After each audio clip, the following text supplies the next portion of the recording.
ഇന്നാണ് ആ കല്യാണം.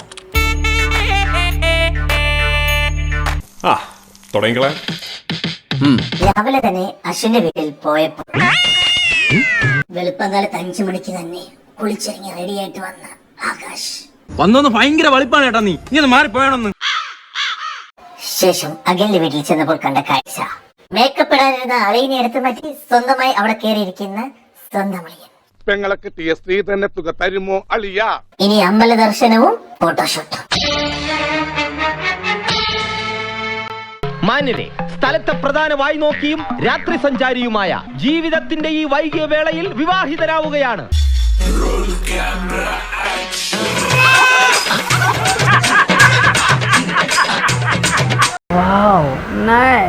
ആർട്ടിസ്റ്റ് കുളത്തിലേക്ക് ചാടുന്നു. ആ ഷോട്ട് എവിടെ ക്യാമറ വെച്ച് എടുക്കണമെന്നാ ചോദിച്ചത്. ആർട്ടിസ്റ്റ് കുളത്തിലേക്ക് ചാടുകയാണല്ലോ, അപ്പോ ക്യാമറയും ഒപ്പം ചാടട്ടെ. കൊള്ളാം. കാട്ടി വരെ കയറിയുള്ള ക്യാമറ ചെട്ടന്മാരുടെ ഷൂട്ടിങ്ങിന് ശേഷം നേരെ വീട്ടിലേക്ക്. അമ്മാവന്റെ ആദ്യത്തെ കല്യാണം ഇത്. ആദ്യത്തേതും അവസാനത്തേതും. സുന്ദരന്മാരെ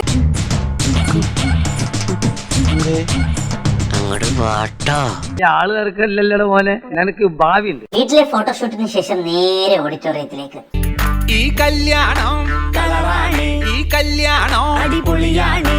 കല്യാണ കാര്യത്തിൽ നീ ഇങ്ങനെ ഒരു ഉഴപ്പ് കാണിക്കരുത്. ഉഴപ്പം ഞാനോ? കർത്താവ് പൊറുക്കാരൻ. പറ്റിയ ഒരെണ്ണത്തിന് കിട്ടിയത് ഇപ്പൊ കിട്ടും, അതാവസ്ഥ. എന്തോരം കളക്ഷൻസ് ആണല്ലേ. ഡ്യൂട്ടി ഫ്രീ ഷോപ്പിൽ പോയ പോലെയല്ലേ ചേട്ടാ? ഇയാളെന്റെ അച്ഛനാണെന്ന് ആരാ പറഞ്ഞേ? ഇയാള് പറഞ്ഞു. എന്നിട്ട് എന്തുകൊണ്ട് അയാൾ ഇത് എന്നോട് പറഞ്ഞില്ല? ആരംഭിക്കാട്ടാ. എനിക്ക് ജയ വിളിക്കാൻ ഫാൻസുകാരെ നിർത്താമെന്ന് പറഞ്ഞിട്ട് ഒരുത്തനെയും കാണാനില്ലല്ലോ. അവരോട് എനിക്കൊന്നേ പറയാനുള്ളൂ, ഇതൊരു മഹാസംഭവമാണ്. ഒരു മലയാളിയും അഭിമാനം കൊള്ളണം, ഇതൊരാഘോഷമാക്കി മാറ്റണം. അതിന് ജനങ്ങളെ ആവേശം കൊള്ളിക്കുന്ന തരത്തിൽ വേണം പത്രമാധ്യമങ്ങൾ ഈ വാർത്ത കൊടുക്കാൻ. ടെൻഷൻ ഇല്ലാത്ത ആളെ ടെൻഷൻ ഉണ്ടോ എന്ന് ചോദിച്ച് ടെൻഷൻ അടുപ്പിക്കുന്ന സ്വന്തം വെച്ച്.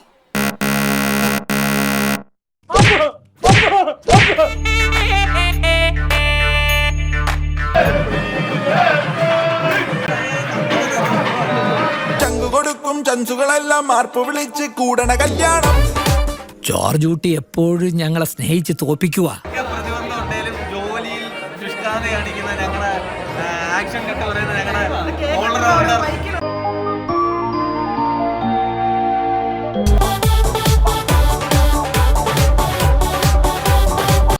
പൊന്നോ, ഒടുക്കത്ത അഭിനയം.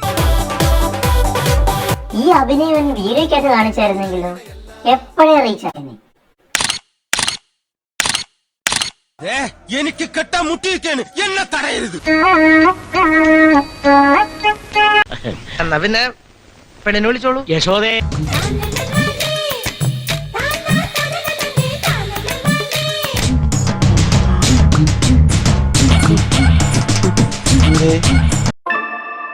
ഹായ് ചലോ. I love you. വരണടാ, റൊമാൻറ്റിക് വരണടാ. മേക്കപ്പ് കൂടുതലാണ് ചേട്ടാ.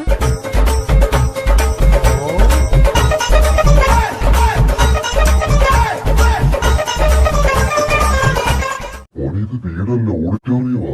വീട്ടിൽ പോയിട്ട് മോളോട് വിശദമായിട്ട് സംസാരിക്കാം കേട്ടോ. എന്തൊരു നാനും.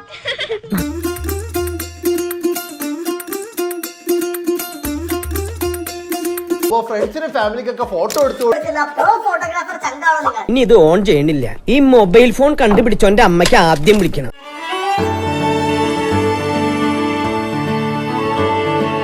അങ്ങനെ നിനക്കും പെണ്ണ് കിട്ടി അല്ലേ കൃഷ്ണൻകുട്ടി?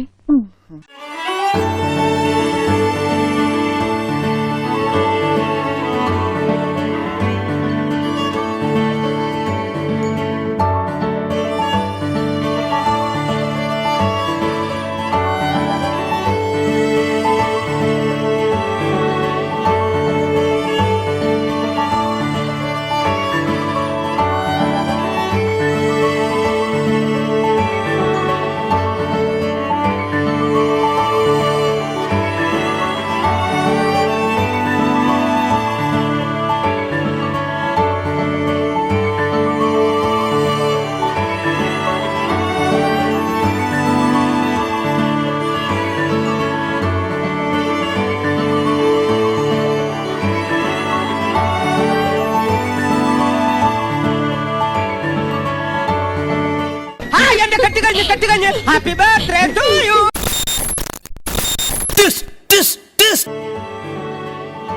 സത്യം പറയട്ടെ, ഞെട്ടരുത് ഞെട്ടില്ല, പക്ഷെ ഞെട്ടും ഞെട്ടില്ല എന്ന് പറഞ്ഞു.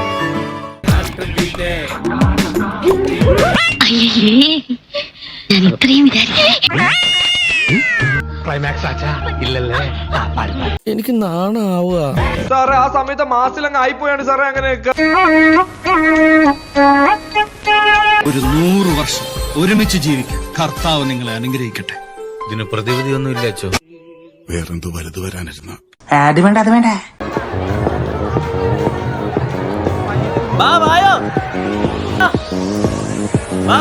ഇനി ഞങ്ങൾ ചെറുക്കന്റെ വീട്ടുകാരുടെ കലാപരിപാടികൾ.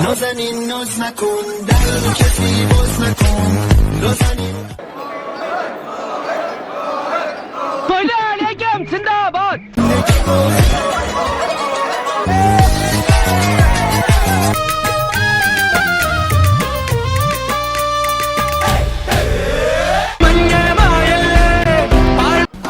ഈ 5 സ്റ്റാർ ഹോട്ടലിലെ ഭക്ഷണത്തിനിടയിൽ ഒരു ഹോംലി മീൽസ്.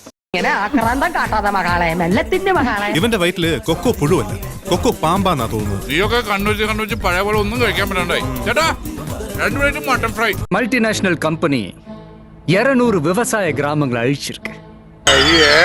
Best comedy.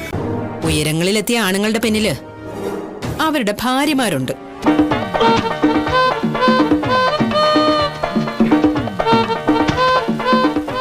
സുഹൃത്തുക്കളെ, അടുത്തൊരു ബെല്ലോടുകൂടി നാടകം ആരംഭിക്കുകയായി. ഉർവശി തിയേറ്റേഴ്സ് അഭിമാന പുരസ്സരം കാഴ്ചവെക്കുന്ന വെളിച്ചം ദുഃഖമാണു നീ, തമസല്ലോ സുഖപ്രദം.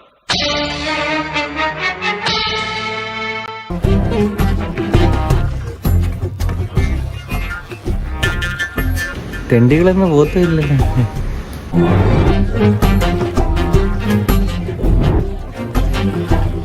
മോൾ ഇന്ന് അഖിൽ ചേട്ടന്റെ കൂടെയും മേഘ ചേച്ചിയുടെയും ഇടയ്ക്ക് കിടന്ന് ഉറങ്ങണം. പറയൂ മനസ്സിലായോ? എന്തോ കേട്ടോ. സുഖമായിട്ട് കിടക്കാം. എന്തു പറയുന്നത്? ചേച്ചിയുടെയും പിന്നെ അഖിലേട്ടന്റെയും ഇടയ്ക്ക് കിടന്നാണ്. ഇനി ചെന്ന് നിന്നു